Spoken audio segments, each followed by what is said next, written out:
Alright guys, so today is going to be more of a informational video.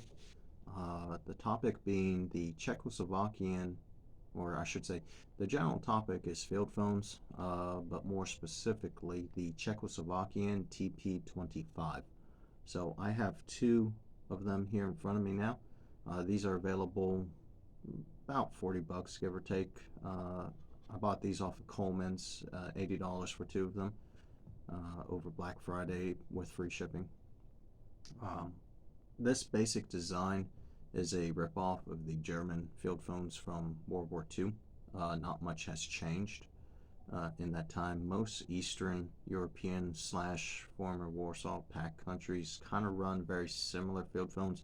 If you know how to operate one of them, you know how to operate all of them, type of thing. There's some minor differences, but it's basically the same things. But what we're dealing with is a Bakelite case. We have a jack. If we turn this, see if I can do this from behind. We have a jack, so then we can put 2 or 3 of these in conjunction with each other, like if we are at a command post of some kind. We have a speaker for the ringer. We have the slots. There's one on this side, and there's one on the front for a carry sling, little shoulder strap, or we have basically it's like an ammo can, about the same size as some of the smaller ones. Carry handle. On the side we have a hole for the ringer's handle that will turn to ring the other end, and this does turn to waterproof that hole, but let's leave that open. On the Czechoslovakian ones, we have the Czech alphabet, the phonetic alphabet on the top, as well as, if we pop this open, on the inside, let me get this out. On the inside, we have some wording that basically translates to the enemy is listening, be careful. We have a wiring diagram in case we need to fix this in the field. We have the handle for the ringer captured in the lid with a spring, as well as jacks for connecting one phone to the other one at a command post. So for basic field operations, we're not going to worry about that jack. Let's say we're just talking one of these to another one, such as from a listening post, observation post, to a patrol base. You can daisy chain multiple of these. Just keep in mind that you ring one end, it's going to ring, if you have 5 of them daisy chained together without a switchboard, it's going to ring all 5 of them. You can get a switchboard for these, like a Polish made one, for not that much, and basically you have a telephone operator from the 1920s style. You call the operator and tell him who you want to talk to, and he puts the appropriate jack into the appropriate switch and connects you with your call. But for setup of the phone itself, first thing we would need to do is a battery. So these are battery operated. Yes, you can get voice activated ones, which are fine for in the field use, like less than say a quarter mile length of distance. You can use a voice activated one, no problem. Prices on them have gone through the fucking roof. It's insane how expensive things have gotten. Most of your battery operated ones from Europe are still relatively affordable. $40 a piece is what I paid on these. But these run off of D batteries. They were originally made with a Soviet style battery. Obviously that's from the 60s. It's no good anymore. So what we can do is we open the battery compartment and we can get a rechargeable D battery with a D cell battery holder, and we can recharge that with a solar panel or what have you, and then we have a positive and negative wire that go to a positive and negative terminal. These are just screw on, screw off. We clamp our wires in there and we're in business. I do recommend that you get some of these 9-volt battery adapters and keep one of these in the bottom as well. So why would we want to do that? Well, the D batteries can be found at every gas station in America, and if you can't find the D batteries for whatever reason, you can find a 9-volt battery. So worst case scenario, you have two options to power it. You know, if you need to scavenge some batteries or what have you.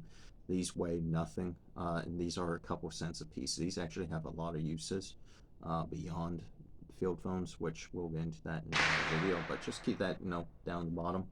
Another thing that might not hurt is to have a AA battery adapter to D-cell battery. You can use it with this adapter, and then you can use 3 or 4 AA batteries in place of the D-cell. I apologize for the gunfire. My neighbor just got a new toy. But that is the battery compartment. So now we have power to the unit.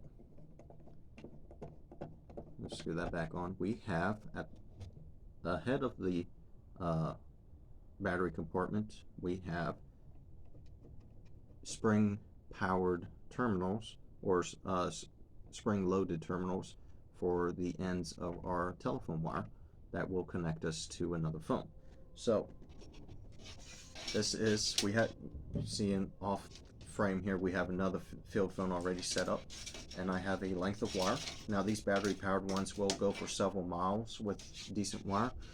This is Polish made telephone wire. It's nothing fancy. It's basically speaker wire with a steel, it has both copper strands and steel strands. The steel strands give it a little bit more strength for in the field use, but it's not necessary. Copper works perfectly fine if that's all that you had.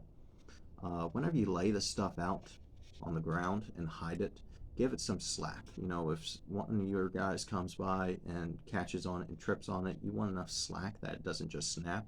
You know, you want him to be able to trip on it and not ruin the wire or what have you. So give yourself some slack whenever you're wiring between your LPOP to your command or to your patrol base. But you have a positive and a negative here, right? Two wires. You need to make sure that when you connect these, that you know the positive on this one matches positive on that one, and vice versa with the negative. But all you do with this is push down on the spring to expose and run that right in there. You do the same, and now your telephone wire is hooked in. And this loop is just to keep the two together so they don't go flopping off. I apologize for the car going by. So we have a notch in the lid right here that we can run that wire down there. And then we also have on this side a rubber gasket for the telephone wire itself. So we can close the lid now and latch it, and we have a waterproof box containing all of our internals safe. Keep them safe from moisture and what have you. But anyways, we're now hooked up. So now I need to ring, if I'm at this field phone, I need to ring up my buddy at my next field phone. We're going to take that little handle there, pop it out, and we're going to go to the side here, put it in, and just turn it clockwise until that is my buddy's phone ringing. All right. So just like, you know, you're watching Mary Poppins and the dad goes to get on the phone, and then it's that big wooden box on the wall, and shh, and he calls the operator. That's what you're doing. And now he's going to pick up his phone. He's going to push that push to talk. Let's see. Testing 1 2 3. Testing 1 2 3. And just like that, you're now connected, and you two, whenever you need to talk, you just push and hold. You talk into it like any old landline phone. That's it. Nothing fancy. Same technology from the frickin' 1890s, right? Now, to disassemble and to pack up to go, all we have to do is yank these out. Let's say we're in a hurry. Just pull them out. It does not hurt anything. It's just yanking them out. It's spring powered. It pops right out. Drop your wire. Your buddy can start rolling that up. Take the handle off. This is not going anywhere by itself. You can just pick up your unit and go with it, assuming that your lid was closed and whatnot. But if we're actually going to put it away, we turn counterclockwise and it will unscrew and pop right out. And then we can drop it into its hole and lock it back into place. And then for the phone itself, we're just going to wrap our wire up and rest it back on top of its spot, and then we can close the lid and go about our business. That's it. It's just like carrying an ammo can. These holes, you do want to make sure that you keep the covers in the closed position just to help with waterproofing. But yeah, that's basically it. These are super simple. Now, why would we want these over radios? Number one, they cannot be directionally found. So to know what somebody is saying on this, or to pick up on any kind of signal whatsoever, you need to be tapped into the field wire, the field phone wire. There is no some guy with a radar sitting there trying to pick an SDR, and he's not going to be able to hear you like he would with a radio of some sorts. Being that you cannot be directionally found, or these do not operate on radio signals in any way, shape, or form. These are also jam proof, so there's no worries about let's say somebody's using a Wi-Fi jammer or a radio jammer in an attack to fuck up with comms. This is not going to be affected. You do have to protect this wire. If they find your wire and they snip it, you just lost your contact. But on the flip side of that, if somebody snips this wire and you go to call and you know you had tested your field phone before, and you know that you had a good contact, and all of a sudden you don't, you know something happened. Other downside, you have to carry wire with you for whatever distance you need. If you're just out like patrolling and whatnot, and you're setting up patrol base, a remain overnighter position, or what have you, you're setting up listening posts, you might only need 200, 300 feet. That's not much. These field phones will go for multiple miles. These things, some guys are saying they go for 12, 5 miles. Other places, depending on the make and model and what have you, depending on the wire. That's a lot of fucking wire. Now, on the bright side, assuming that, or shit hit the fan type situation, we got a lot of telephone wire across the country. Just look outside your front window, you probably see a telephone pole. Assuming that that is not working, don't go climbing on telephone wires and getting zapped by the power line. All right, you do dumb shit, you do dumb shit. But this can be speaker wire. This can be, there's nothing fancy about this. It's just two twisted wires, wires twisted together, two strands, and then however long you need. I bought, when I got this Polish wire, I bought it in quarter-mile spools. So you got a spool that's about 15 inches, and then it's about that big around, give or take. You put that on a carry handle, and then you just run it out for your distance. You can cut it into shorter lengths if needed, but that's another tangent. So why would you choose this one over an American-made voice-activated one? Number one, distance. Let's say you have a buddy at number 1 Fake Street, and then you live down at number 5 Fake Street, and you want about a mile worth of wire stretched between his house and yours. That cannot be interfered with, because now we're seeing in South Africa the use of radio jammers, very sophisticated radio jammers, or cell phone jammers, to cut off people from having access to being able to call for help.